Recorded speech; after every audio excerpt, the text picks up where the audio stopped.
శ్రీమాత్రే నమః. ఈరోజు వీడియోలో నేను ఒక చిన్న వశీకరణ చెప్తా. అంటే మీరు చాలా ఎన్నో వశీకరణ తంత్రాలు జేషుంటారు. ఫలితాలు రాలేదని అనుకునింటారు. ఆ విషయం నాకు ఎందుకంటే నాకు గూడంగా కామెంట్స్‌లో చాలామంది ఎన్నో వశీకరణ తంత్రాలు జేసినాం గానీ మాకు ఏవి ఫలించడం లేదు అని కామెంట్స్ పెట్టిండ్రు గదా! అయితే నేను ఈరోజు చెప్పబోయేది చాలా ఎందుకంటే అమావాస్య రోజు ఏదన్నా ఒక మంచి పని జేసినామనుకోండి, ఏదైనా ఒక వశీకరణ తంత్రం జేసినామనుకోండి, అది 100% మనకు ఫలితాన్ననేది ఇస్తుంది. ఎందుకంటే అమావాస్య మనం ఏం జెప్తామంటే, అమావాస్య రోజు జేసిన పూజలు చాలా అంటే లక్ష్మీదేవి కరుణిస్తది అని జెప్తాం గదా! చాలామంది అమావాస్య రోజే లక్ష్మీదేవి పూజలు జేస్తుంటారు. అదేవిధంగా ఈ తంత్ర పూజలు జేసేవాళ్ళు గూడంగా అమావాస్య రోజు చాలా అంటే ఎక్కువ జేస్తుంటారు. ఈ తంత్రాలు జేసేవాళ్ళు, ఈ వశీకరణ జేసేవాళ్ళు అమావాస్య రోజు చాలా పూజలు జేసి వాళ్ళ యొక్క శక్తిననేది పెంచుకుంటారు గదా! అయితే ఈ అమావాస్య రోజు ఎవరైతే ఈ వశీకరణ తంత్రం జేస్తారో 100% వాళ్ళకు మంచి అనేది జరుగుతుంది. అంటే మనం ఎవ్వరైనా సరే ఒక వ్యక్తి మన మాట వినడం లేదు. ఒక వ్యక్తి మనకు దూరం అయిపోయిండు. ఒక వ్యక్తి వల్ల నాకు చాలా ఇబ్బంది ఉంది. హ్మ్. ఏదైనా సరే ఈ ఒక వ్యక్తి నుంచి మనం ఇబ్బందులు పాలవుతున్నాము.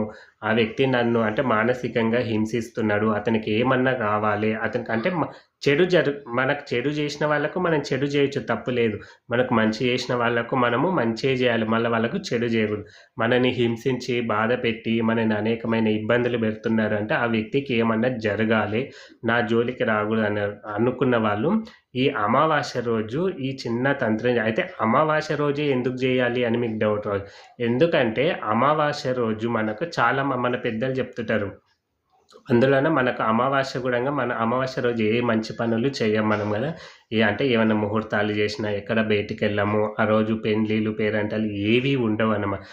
అమావాస్య రోజు చాలా బయటికి వెళ్ళకండి. మన పూర్వీకులు, మన పెద్దవాళ్ళు ఏం చేయమంటే అమావాస్య రోజు బయటికెళ్ళకండి తీసేస్తారు. అవి ఇవి జేస్తారు. అవి ఎంబడికొస్తాయి అంటారు. ఇప్పటికైనా పల్లెటూర్లలో అమావాస్య రోజు నైట్ పూట బయటికనేది ఎళ్ళరు. అమావాస్య అంటేనే మనకు నిశ్శబ్దం. అయితే అమావాస్య అనేది ప్రతి మనిషి మీద ప్రభావం చూపుతుంది. మీరు బాగా గమనించుకోండి. అమావాస్య గడియలు వస్తున్నాయి అంటే మనిషి కొంచెము నీరస పడిపోతుంటాడు. అంటే అమావాస్యకు మనిషే గాదు జంతువులైనా ఏవైనా సరే ప్రాణమున్నది ఏదైనా కొంచెం అమావాస్య గడియలు స్టార్ట్ అయితే నీరసంగా ఉంటాడు. అందుకే అమావాస్య రోజు మనం మాంసాహారం తినొద్దంటారు. బలులు ఇవ్వొద్దంటారు. అంటే జంతు బలులు గూడంగా ఇవ్వొద్దని జెప్తుంటారు. అంటే ఒక మనిషిని కొట్టొద్దు అని గూడంగా అంటుంటారు. ఒక మనిషిని తిట్టొద్దు గూడంగా ఎందుకంటే అమావాస్య రోజు ఎవరన్నా ఒక మంచి వ్యక్తి అంటే ఎప్పుడు దైవ ధ్యానంలో ఉన్న వ్యక్తి శపించిండనుకో అది ఖచ్చితంగా తీరుతుంది. ఆ వ్యక్తి చాలా ఇబ్బందులు పడతాడు. అయితే ఈ అమావాస్య రోజు మనము ఇంకా ఈ ప్రెగ్నెన్సీ ఉన్నవాళ్ళు చాలామంది అమావాస్య రోజు బయట తిరగకూడదు. ఎందుకంటే పుట్టబోయే బిడ్డ చాలా వీక్‌నెస్‌గా అదేవిధంగా మతిహీనమ అంటే మనకు హిందూ సమాజాన్ని వ్యతిరేకంగా అంటే వాళ్ళకి ఏం జేస్తారో వాళ్ళకే దెలవదు. వాళ్ళేం మాట్లాడతారో వాళ్ళకే తెలవనలాంటి పిల్లలు పుడతారనమాట. అందుకే తెలివి తక్కువ పిల్లలు పుడతారు. అంటే నిజానికి జెప్పుకోవాలంటే తెలివి తక్కువగా ఉండి వాళ్ళు ఇష్టం వచ్చినట్లు చేస్తుంటారు. వాళ్ళేం జేస్తారో వాళ్ళకే దెలవదు. తక్కువ ఏజ్‌లోనే వ్యసనాల పాలవ్వడము ఇలాంటివి జరుగుతాయి గాబట్టి అమావాస్య రోజు ప్రెగ్నెన్సీ ఉన్నవాళ్ళు బయట తిరగకపోవడము చాలా మంచిది. ఎందుకంటే అమావాస్య రోజు కొన్ని శక్తులు బయటికొస్తాయన్నమాట. ఏ శక్తి అయినా సరే మన మానవులకు శక్తిహీనమైతాం గానీ దుష్ట శక్తులకు అమావాస్య రోజు పవర్ అనేది చాలా ఎక్కువగా ఉంటది. ఎందుకంటే మనకు జూడండి మనము అమావాస్య రోజు అంటే పితృకర్మలు జేస్తుంటారు. అదేవిధంగా పితృలకు మన పెద్దవాళ్ళకు నైవేద్యాలు బెడతారు. ఎందుకు బెడతారంటే ఆ రోజు వాళ్ళకు అంటే అవకాశం వస్తదనమాట. మన ఇంటికొస్తారనమాట. వచ్చి మనం ఏదో పెట్టింది తిని అందుకే అమావాస్య రోజు పితృకర్మలు జేయండి.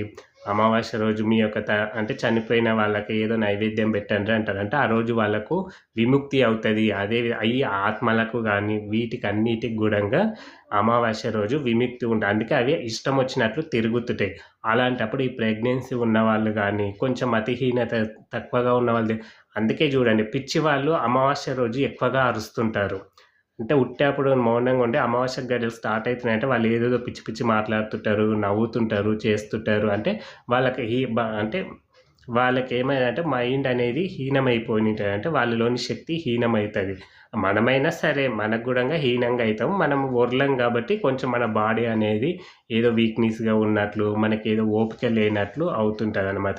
అయితే ఈరోజు తంత్రం ఏంటిదంటే, మీరు ఎవ్వరైనా సరే మాకు ఒక వ్యక్తి వల్ల మాకు ఇబ్బంది అవుతుందనే అన్నప్పుడు ఆ వ్యక్తి ఫోటో తీసుకోండి మీరు. ఆ వ్యక్తి ఫోటో మీ దగ్గర బెట్టుకొని, మీరు ఉదయమే మీ యొక్క కులదేవత ఖచ్చితంగా కులదేవత తెలిసుండాలి. ఇది కులదేవతనే మనకు ఈ సమస్య నుండి మనల్ని అంటే బయటికి మనకు నెట్టేస్తుందనమాట.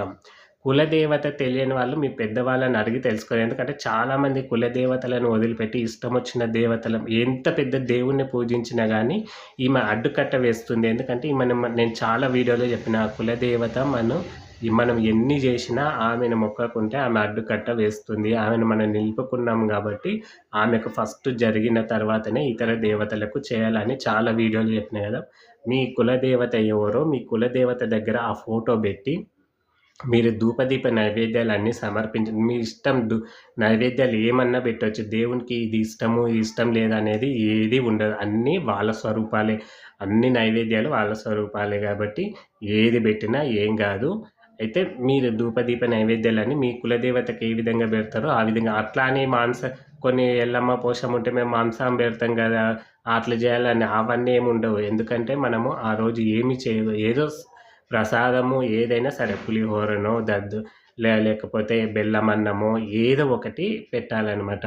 మీకేదైతే ఇంత బెల్లమన్నం వండైనా పెట్టి కొంచెం పచ్చి పులుసు ఏస్తే కులదేవతలు సంతోషిస్తారనమాట. కొంచెం పెరుగేసి ఒక ఎడలు పెడుతుంటాం గదా మనము, ఆ విధంగా బెట్టి ఫోటో అమ్మవారి దగ్గర బెట్టి, "అమ్మ ఈ వ్యక్తి వల్ల నాకు చాలా ఇబ్బంది" ఇది అమావాస్య గడియలు స్టార్ట్ అయినంక జేయండి.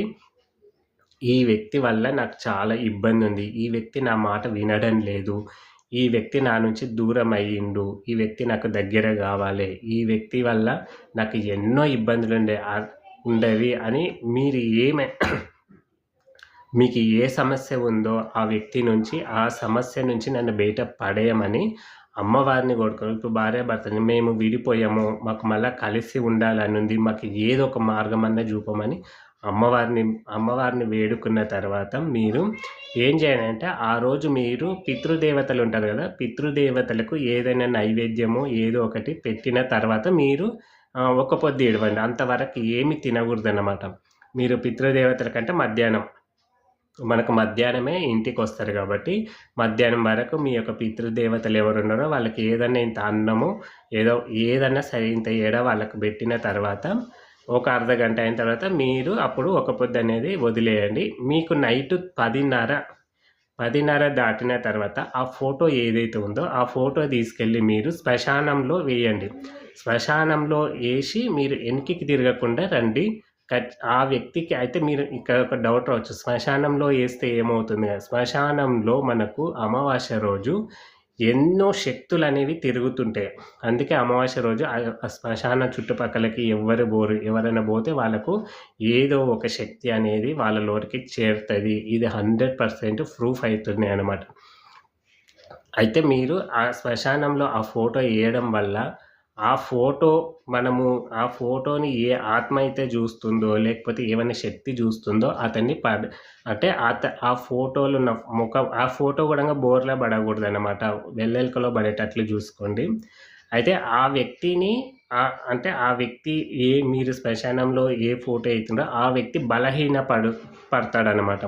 ఇప్పుడు బలహీన పడిండనుకోండి, ఆ వ్యక్తి ఖచ్చితంగా మన మాట విని తీరాల్సిందే. మనం చెప్పినట్లు వినాల్సిందే. అంతే గదా!